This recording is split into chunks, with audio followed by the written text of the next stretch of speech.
My 3-year-old told me a couple of weeks ago and pointed out, a giant SUV blocking the clear path of a sidewalk and said, "Mummy, that doesn't seem very fair."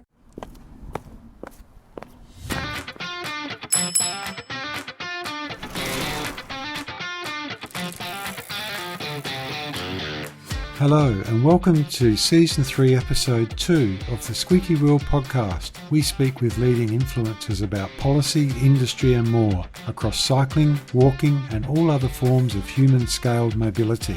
My name is Phil Latz and I've been squeaking about various causes for over 40 years. Usually at this point, you'd be hearing from my co-host Irene McAleese. Irene is stepping away from the Squeaky Wheel podcast for a little while to deal with some personal commitments, so I'll be flying solo for the next episode or two. Before we introduce you to this month's guest, we'd greatly appreciate it if you could leave us a rating on either Spotify or Apple Podcasts. Your leaving a review would make a huge difference to our ranking. Thanks for your help. Irene, did you know that Tern has just launched the latest version of their Bosch-powered Vectron e-bike?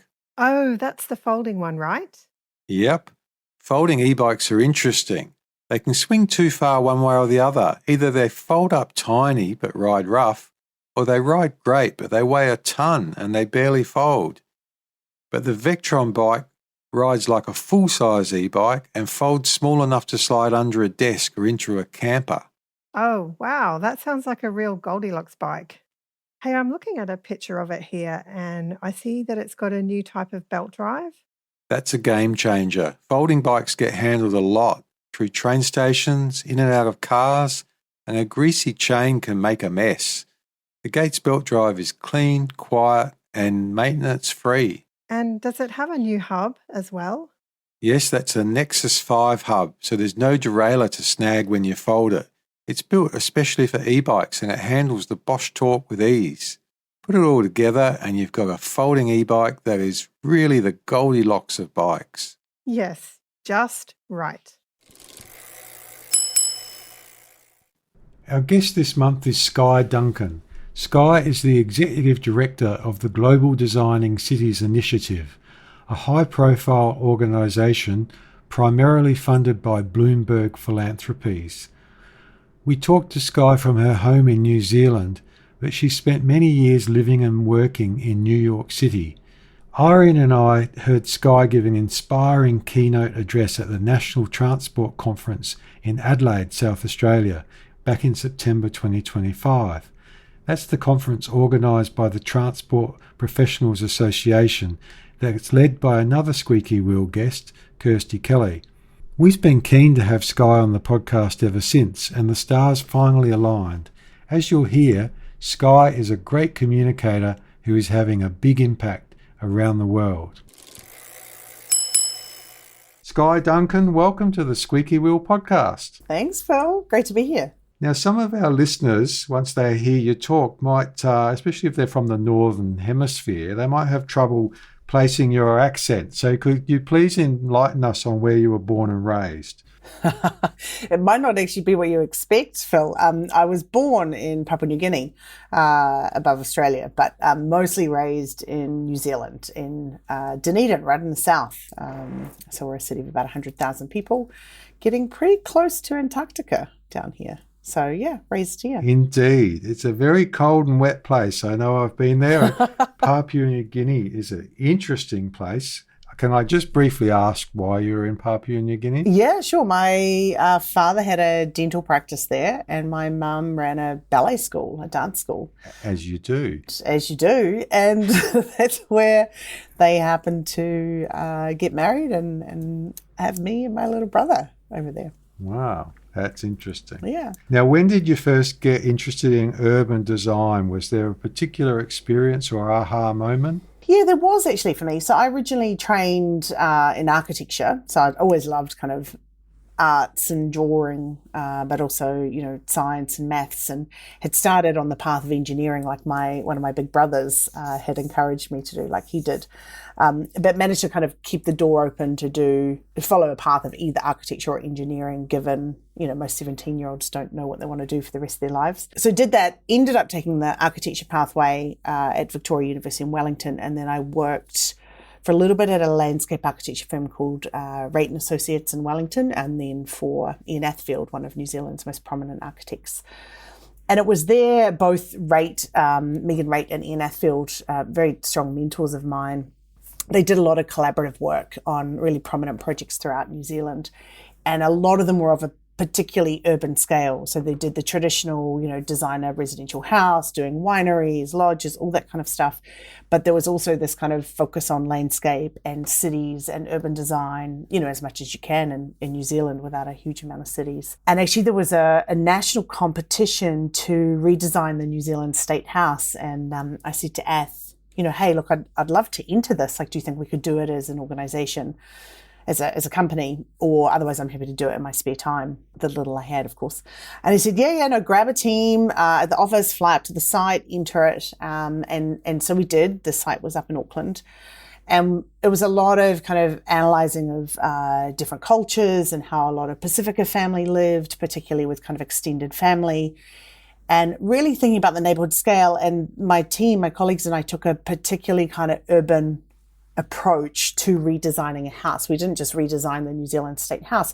We looked at what was a system that could be set up that was flexible, that could cater to different needs of different cultures, different family sizes, the kind of granny flat in the background, the, extended family living with 15 people together where you might join two state houses, and kind of developed a toolkit of parts that at the same time as dealing with the individual needs, looked at how you could create a better, safer, more engaging, more socially connected neighbourhood at the same time. And we actually ended up winning the National Premier Award for that competition, which was really amazing. Oh, well done. But it kind of solidified for me, I think, that slightly larger thinking. I love architecture, I love design, but also looking at the implications of that beyond just the inhabitants of that single kind of building, let's say.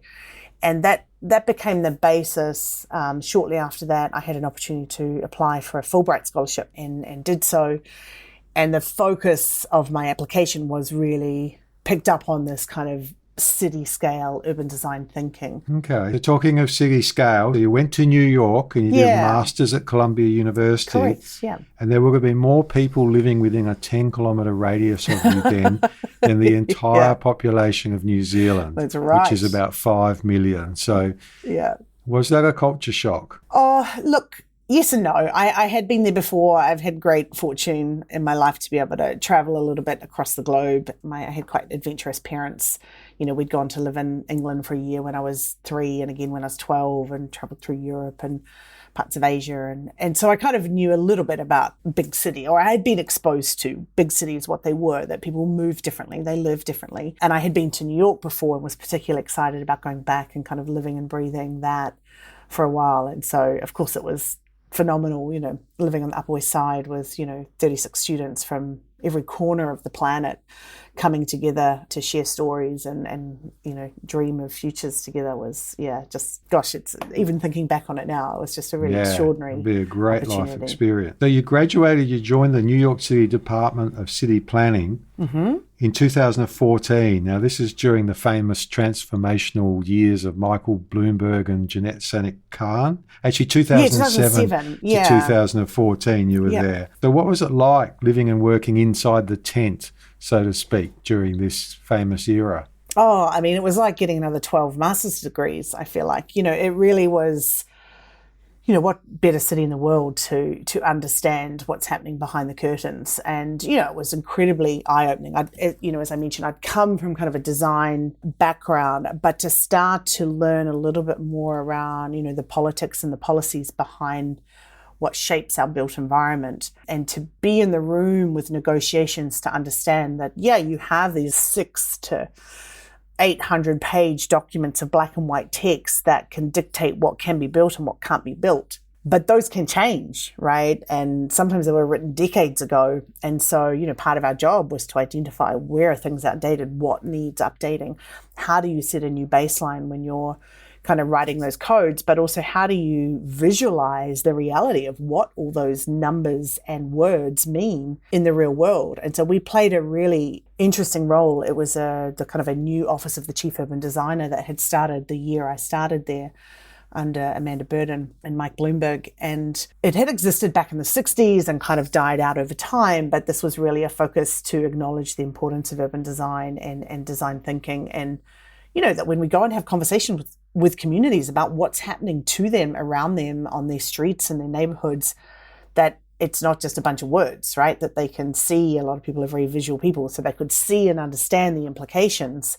And also not just like from a helicopter flying above. We spent a lot of time thinking about how do you do drawings and visualizations and communicate complex information in a way that people can understand, but also understand in a way that touches their everyday perspective. So we had this kind of mantra, everything had to be drawn from the perspective of a pedestrian, of a human's eye, not, a bird or a helicopter flying over, which is a 1 in a million chance for most people. But actually, what does it feel like to walk down the street? Interesting. Yeah, feel the impact of that built environment. So it was phenomenal. I mean, we got to work on everything from, huge affordable housing projects in Queens to entire waterfront redevelopments to skyscrapers in Manhattan and, public spaces, transport, plazas, the lot. A lot of really exciting stuff around greening of the codes, now a lot more mainstream, but at the time, you couldn't even do things like put wind turbines or solar panels on a rooftop. And so how could we also unlock the potential for the people who wanted to do the right thing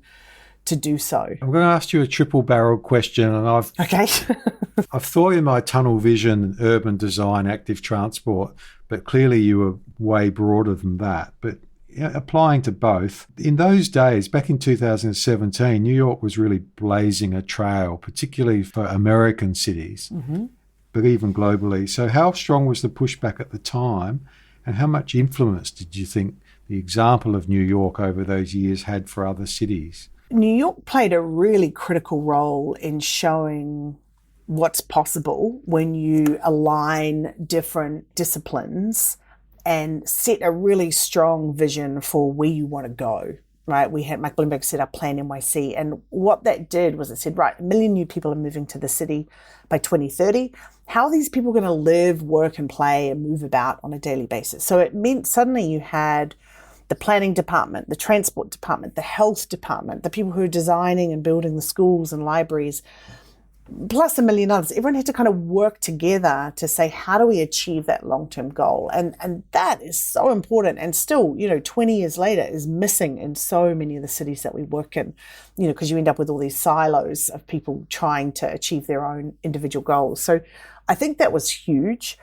I think also the pace of change, a lot of it, of course, was capital projects and planning and shaping neighborhoods can take literally decades, right? We're just seeing now, I'm seeing the kind of output or outcome of stuff we worked on 20 years ago. But at the same time, under the leadership of Janette Sadik-Khan at the Transportation Agency, things were done quickly.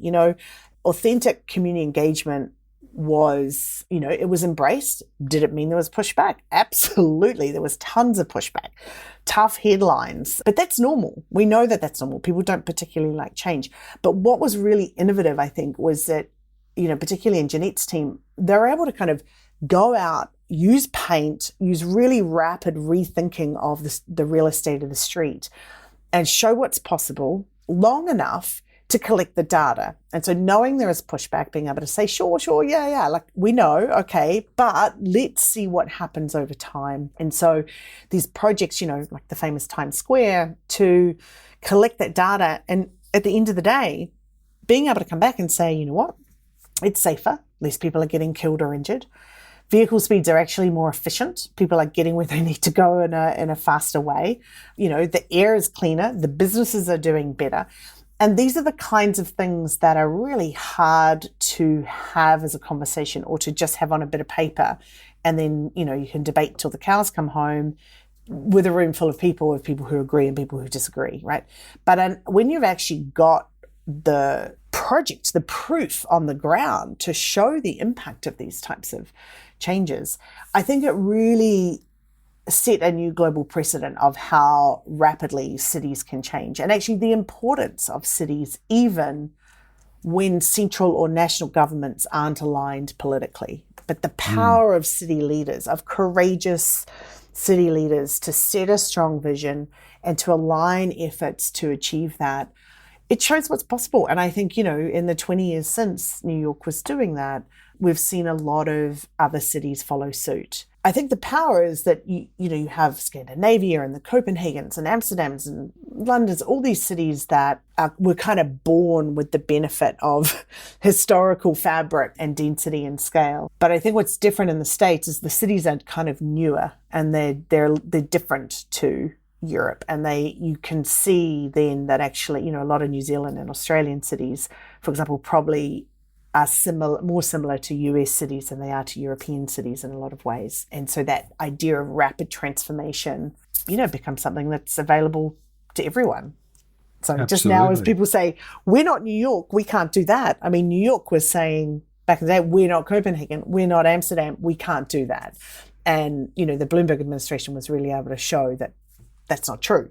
You can make change. So the Bloomberg era came to an end. He had 3 terms in office. Mm-hmm. And when that finished, you moved to NACTO, the National Association of City Transportation Officials, which was actually formed back in 1996, but appeared to get some momentum from 2014 onwards. Do you agree with that comment?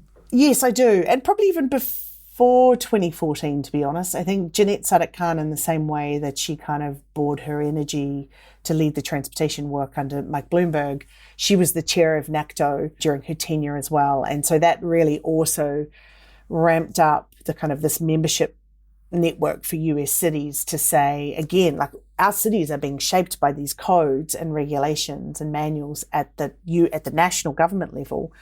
And they're being applied in our cities. And they're basically written 60 years ago. And they were all about how do we get as many cars through these spaces as possible. And that's not what we want in our cities. And so it was really incredible because her leadership in those days was able to connect through peers, a US city transportation officials who could come together and say, we're going to shape our own guidelines. We're going to create a new set of guidelines of how we want cycling and walking and transit to work in our cities.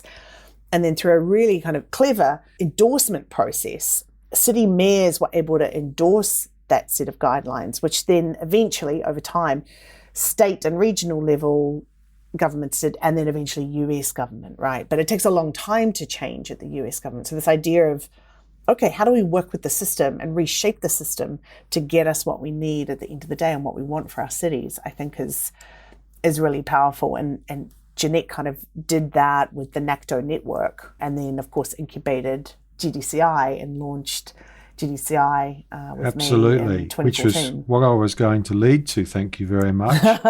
So one of the first major projects of GDCI was the Global Street Design Guide. Yeah. And could you just talk about what are some of the key messages contained within that guide and how important that guide has been around the world? Well, I mean, just caveat this with, obviously I have a biased perspective because I've lived and breathed this for a long time. And I think I somewhat naively went into this role thinking, oh yeah, sure, Global Street Design Guide. Yeah, let's do it. Let's make this happen. And of course, very quickly realized like what insanely difficult project or ask this was, to ask for a set of guidelines that was applicable from, Accra to Amsterdam to Auckland, and have everybody be able to see themselves in this was really tricky. So needless to say, there was a lot of research, a lot of incredible network. It became very clear that the power of the NACTO network was really important in creating those guidelines. And so one of the first things I did in this role when founding GDCI with Janette was to literally open my Rolodeck. And, through all my years working at city government in New York, where international designers had come and asked us for ideas and, to learn about what was happening, I had this great network through that. I was also teaching at Columbia University, so I had a lot of my students who were leading urban designers in their countries. I had access to them. And so I, started by building this network of people to say, this is what we're doing. We'd love you to be involved, to have inputs, and in turn, hopefully have this document that's helpful for you. So that was a really key component of it. It was also very important to realize it was never going to be everything for everyone, but we did want everyone to be able to see themselves somewhere in that document. And the premise essentially that, whether you are in, 4 vastly different corners of the world with cultures that are incredibly different and different languages and skin color and accents, we're all human. And we've got this very much the same challenges that we've seen where our urban environments have been, shaped and dictated by the arrival and movement of private automobiles. And of course, cities are at all different levels along that journey. But the reality that street space is our largest continuous network of public space that we have in our cities, and that it's finite, is universal. Absolutely. So there is always a battle for that space. And so what we really wanted to do with the GSTG was kind of help people understand the potential of what that space could be and who it could serve, and to realize that all of the kind of major crises that we're facing as societies across the planet, couldn't be solved by our street design, but could certainly be contributed to by our street design. And so that was a big part of it. And then we also wanted it to be very visual. So we very intentionally, because, of these comments I mentioned, people say, well, sure, whatever, that's New York, that's Amsterdam. We're not Amsterdam, we're different. So we very intentionally abstracted real life case studies to look more like 3D drawings or models, so that lots of people could see themselves in that, right? We took attention, like what did the buildings look like? What were the vehicles on the street, so that someone in India could see themselves in it as well as someone from London or from Kenya. And so every drawing, had a bit of variation built in it. And then we added in real life case studies. So here this is the kind of abstracted version of what's possible. And that's a key theme throughout. What's possible on your streets? How do we reimagine that space? And then, it's not that hard. Look at the people and the cities that have done this, and here are all these case studies with metrics, with data about the impact of making those decisions and investing in a different So you future. followed up with a second major publication, Designing Streets for Kids. Yeah. What does this contain that was not already covered in the Global Street Design Guide? Great question. So I think what's interesting is within the GSTG, the Global Street Design Guide, the premise is people, and particular children, elderly, and people with disabilities. And I think what Designing Streets for Kids Guide gave us was an opportunity to really expand on some of the nuances around designing for kids, right? They're not just little adults. They have specific needs. It ties very much from, there's an increasingly large amount of literature around kids, but it often also misses out the early childhood stage. A lot of it was focused on school. So we actually wanted to get into the science and help people understand when a baby's brain is developing, the role of stress and ability to build responsive relationships with a caregiver. Sure, they happen in the privacy of your own home, but they also happen on the daily commutes, and they happen on the way to daycares or health centres. And if you don't have an environment that is supportive to that, we are arguably doing damage to babies' brains. And in fact, we're starting to see the pollutants from air pollution in the placenta. So before we're even born now, we're affecting young kids before they come into the world. 99% of our planet now breathes polluted air, and a huge source of that are the vehicles on our streets. So we wanted to kind of have this opportunity to expand on those specific needs. And I think when you talk about children, not everybody has a child, but most people probably have access to or some child in their lives in some way. And it's just really difficult to think about putting those young, vulnerable kids at risk, and to not do everything within our power to help them, to shape a better future for that next generation. And so I think the power of thinking about kids is that it literally touches, it helps us break down those silos that I mentioned at the beginning, right? So you get your air quality people working in your air quality bubble, and your road safety people perhaps working in a road safety bubble, or your cycling people working in a cycling bubble, your education kids. Kids on streets give you the spatial typology and the user typology to bring all of these things together that really address everything from climate resilience to road traffic fatalities to chronic disease and levels of physical activity. And that's in our children is where a lot of these numbers are also so stark, right? 80% of our global population, young folks not getting enough physical activity. That is leading to lifelong chronic diseases that is costing nations millions and billions of dollars in health treatment, right? The road trauma, I didn't know this until we were, started this work 10 years ago. The number one killer of young people across the planet are kids dying on our streets, like completely preventable deaths because of the way we as practitioners who are shaping cities or politicians are making daily decisions and setting our budgets.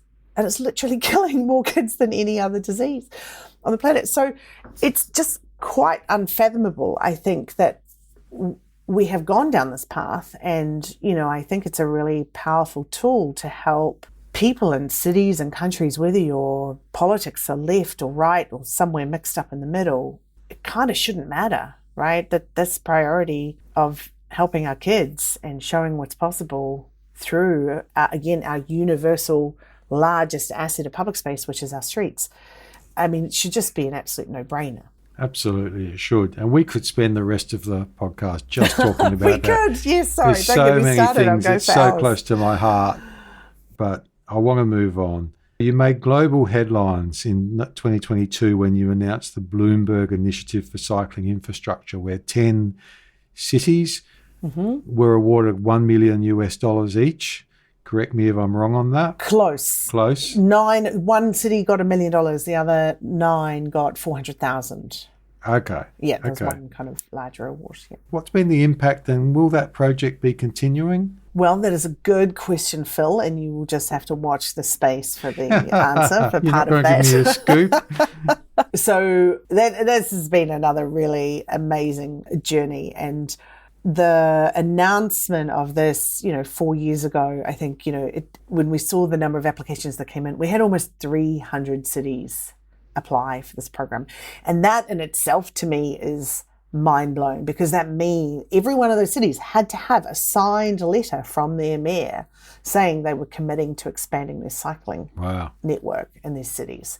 So granted, we only picked 10, but even knowing there's that many cities around the world now hungry for this support, and the reality is that a lot of this program was not about the money, although the money was probably nice for some of the cities. It was actually about the technical support and the ability of these cities to connect with each other and build capacity and have peers across the planet that are doing the same thing. Because it's, I think of all of the work that we're doing, cycling is often one of the hardest. For whatever reason, it ends up with this insane amount of pushback. And journalists love to, pick the hairiest, ugliest headlines to, scare people away for these things. And, as a side note, we've actually started doing trainings with journalists to help them understand their role and importance of not taking this approach of just listening to the loudest minority, but actually the importance of having a fair coverage of why these projects are happening. But so for the last kind of 3.5 years, these cities have been working. So they're all coming to wrap up now. So it's really amazing to see the work that they're doing. But yeah, a big part of it was the technical assistance and the capacity building to help, give them the permission slip to do something different. That's a lot of work, a lot of labour. And I see on your website, it looks like you've got about 45, 50 staff that you lead in your team around the world. Yep, that's right. So is that one of the main areas of activity, or what are most of those guys doing most of their days? Yeah, absolutely. So our primary, what we're doing the bulk of the time, is directly supporting city governments and their teams. So we'll work with, the transport leaders, the mayors, the engineers, the planners to help give leadership coaching. We will help bring the technical standards from all of our guidelines. We run trainings and workshops, the 101s, the 201s, the 301s, with the folks who are working on cycling or walking or kids, so we have our core content and then we adapt that to build capacity. We help cities actually get projects on the ground. Sometimes we have small grants to come with that, to actually physically build it. We'll be out in the night painting the street in the middle of the night. We help train the cities on how to collect the data before and after, to document, to be able to measure the impact, and to talk to communities and politicians on, the storytelling aspect of, you get the projects, you get the data. What does this mean to change hearts and minds and build political and local support, because you are going to get pushback. And then we help the cities scale those projects into broader programs or updated policies. How do you improve processes internally so that you can kind of institutionalize this change over time, so that it doesn't, you've got less of a chance of that kind of pendulum swing when a new mayor gets elected, of them saying, well, that was the thing of the last mayor, so I'm going to kind of undo it and spend all my time doing something else. Instead, it's like, how do we work with those daily decision makers, a lot of the bureaucrats, who are there regardless of who the mayor is, but through their kind of eyes and daily decisions can kind of change that default, just in the way that our default for the last 50 years has been, here's a road, here's a car, this is the throughput, we want level of service A, that's going to mean X, Y, and Z, here are our calculations, there are the dimensions, off we go. So how do we shift that? And that takes time, right? You get a lot of people whose entire careers and education has been solving a different problem. So part of it's offering updated technical guidance, but it's also kind of coaching and building relationships and building trust, so that an engineer in, Kilimani in Mozambique or in Bogota in Colombia feel like they can try something new, that they can be that person in the room to put up their hand and say, listen, why are we doing it like this when we know these are the issues and we know here's what's possible? So you've just listed about 10 or 12 different things that you do. Yeah. Training, capacity building, technical assistance, long list there. If you just had to pick one, which has had the biggest lasting impact and why? I can't. I think that the unique thing of how we work and how we can have an impact is the fact that we do that mix of things. Because I think, again, if you're doing only one of them, you're kind of back in your silo track and you're not really getting towards that systemic change that you're working towards. And it is a big reason we did, I mentioned the endorsement program that NACTO did of the Urban Bikeway Design Guidelines. We very intentionally followed a similar approach with the Global Street Design Guides, and we've now got over 130 cities, regions and organizations who have endorsed that. And that gives that permission slip that we talked about. That gives that empowerment to people working within city government, to kind of the confidence to go to their boss and say, listen, why are we doing this like this? Our mayor endorsed this. Shouldn't we be doing it a different way? And that's been really powerful part of the process as well. Clearly, having 40 or 50 people on staff, no doubt talented people who have to be paid a commensurate wage, and giving $1 million here and there, $400,000 out, left, right and centre, it's expensive. Now, Michael Bloomberg, I believe, has been a key funding source for the GDCI, correct me if I'm wrong, and he's one of the richest men in the world and one of the biggest philanthropists, so clearly he can afford it. But he's 84 years old, and I'm wondering if your future financial security has been secured for beyond his lifetime. No, of course. Look, I mean, in the nonprofit world, nobody is secure for everyone. It's not my favorite thing, but, I do have to spend a decent amount of my time fundraising to support our team, to support others. Yeah, we've been very privileged to get support from Bloomberg Philanthropies, which is, I don't want to say it's independent of Mike, but it is. It's a philanthropy set up, longer term, to ensure that his impact is felt long beyond his time, I'm sure, for generations to come. So yeah, we've been a really, fortunate recipient of that funding, but they're not our only funding source. We get other funding sources from Europe, from the UK. And so, each of our different programs has a slightly different mix up. We obviously, as a nonprofit, are always walking that line of, staying aligned to our mission while, looking at delivering what the philanthropy or the funders are requiring as well. And so, it's an iterative process. We have conversations with funders. We develop proposals. We chat with them around what's going to be most impactful and then shape the projects. But, I must say that the grants of the $1 million, like that's more the exception. That's the biggest grant we've given out. And, we tend to make it very clear to cities that we're not there to pay for their projects. That's not what we're there to do. We're there to help build local capacity. And, we're not consultants that go in and do the work for them. We're very clear that we're trying to kind of shift practices internally. And our goal is to kind of essentially make ourselves redundant in a city, so that we can kind of leave and know that there's really strong teams of folks who can carry this work forward. Circling back to New York, where it all began, so to speak, after 12 years, in my opinion, of largely wasted opportunities for progress, thanks to two very conservative mayors, there's a newly elected progressive mayor, Zoran Mandani, and he's appointed Mike Flynn, who is a highly experienced active transport person and now Transportation Commissioner. And I'm wondering from that smile, did you work with Mike back in the day? Because I know he's been around the traps for a long time. Yeah, no, I know Mike. He's amazing. I'm so excited that he's in that role. I worked with him both when I was at the City Planning Department and, launching GDCI in the early days of GSTG production. So really talented, humble, kind man making some of these really big decisions. So I think it's amazing and I'm excited to see what's to come. So did you work with Mandani as well? I did not, no. Given that you were so closely involved in the previous, let's call it Renaissance era, progressive era, call it what you may, what would your advice be now to those men and their teams as they face the... Well, look, I think they've got kind of 15, 20 years before them showing what different approaches can do. I think they're both incredibly smart, talented people who are building an amazing team around them.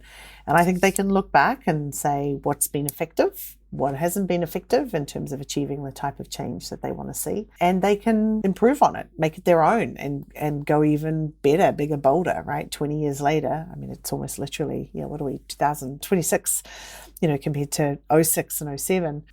We've now got cities across the planet making these kinds of changes. And we're seeing mayors get re-elected for making big, bold decisions and implementing change. Look at Paris. I mean, the change that Anne Hidalgo has been able to achieve there is phenomenal, right? And it's always in the face of pushback. And it's not to say we shouldn't be listening and building, support and, having authentic community engagement. But at the end of the day, as a public servant, you can't just have one voice dictate what is best for the most amount of people or those who are most vulnerable or those who need support the most. And that's part of, I think, being in that role of government is having to make decisions that are serving the most amount of people. And sometimes they're hard decisions to make. So I have no doubt they're going to do an amazing job. We're coming to the end of our conversation. Is there anything that I didn't ask you that you wish I had that you'd like to comment on? I guess I'd love to close with a bit of a call to action to your listeners, Phil. And I don't know them intimately, but, I strongly believe that everyone probably interested in this field, listening to this or working in this field, has an ability to do something differently. And so I would say build some confidence to challenge the status quo and to ask some hard questions around what's possible, to go and collect examples of world-class projects and outcomes and bring them to your local councils and, have some of those harder conversations at dinner parties or whatever kind of formal or informal mechanism it is. What are the little daily decisions that you can do or conversations you can provoke to help strive for a better future? Because we're on track for some pretty major disastrous statistics getting worse, and they're not going to change magically. They're only going to change. Our trajectory to shape a better built environment and better cities for our next generation is only going to come. It's not going to drop out of the sky magically. It's only going to come if people listening to this and in their daily work can commit to doing things differently. And that is going to be hard, but also to know that you're in amongst a broader community across the planet who are also fighting to make things better. And that at the end of the day, that's the stuff that helps you go to sleep at night, get up and know you're doing the very best you can. Just finally, if you could give one example of something, clearly you've outlined huge challenges there and alarming statistics and trends, but what would give you hope? Could you give one example, one or two? I think, we were just talking about the elections in New York. I think seeing younger folks come into politics and being willing to be bold, strong leaders and setting a strong vision and standing up to a lot of the pressures from private corporations who, have shaped our cities, whether we like it or not, in many ways. And it scares me a little bit, honestly, seeing the level of online bullying and the questionable truth and who, now even with AI, it's another whole podcast, but, it's hard to know sometimes what is true. But I think at the end of the day, seeing kind of good, kind, authentic people in leadership positions who are making hard decisions, I think that gives me hope. And I think looking through the lens of children, particularly in this field that we're in, also gives me hope. Because I think these guys, they know what's possible. You don't need a master's degree or a PhD to know how to design a great street. My 3-year-old told me a couple of weeks ago and pointed out, a giant SUV blocking the clear path of a sidewalk and said, "Mummy, that doesn't seem very fair." Right?